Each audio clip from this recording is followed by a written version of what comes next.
Good evening. A woman from Fleet who was diagnosed with an aggressive blood cancer is urging everyone to become a stem cell donor.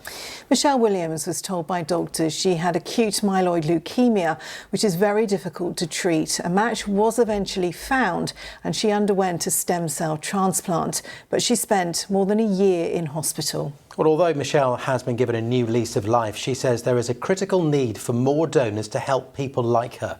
Derek Johnson reports.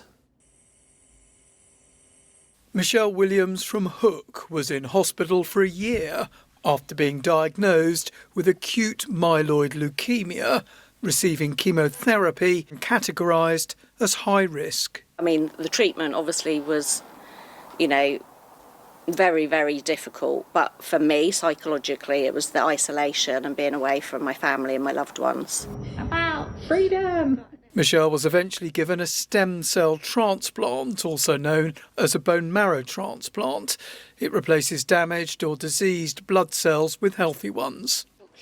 She's now produced a journal helping people and their families plan again after illness. It's been difficult, to be honest, because having Michelle so poorly, it's been not a very nice time, but it's lovely that since the stem cell transplant, she's getting so much better.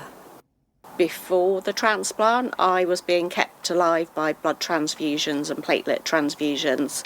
I couldn't go up the stairs without being out of breath. Since I've had the stem cell transplant, I walked a charity challenge in June. I walked 60 kilometres for Leukemia UK. So it's just been incredible, but most of all, it's given me hope for the future.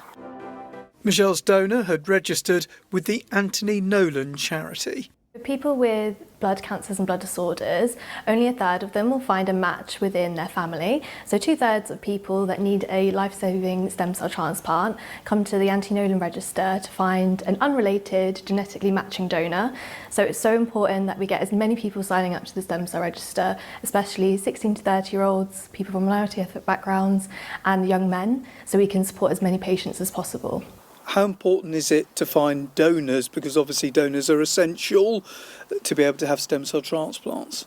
I wouldn't be here today if it wasn't for my donor. Just by doing a simple swab of the cheek, you can, get onto the register and have the opportunity of saving somebody's life. Somebody like me, somebody's mum, somebody's daughter, somebody's dad. So, that's the gift that you can give to somebody else. Michelle continues to receive treatment, but is grateful for her second chance at life. Derek Johnson, ITV News.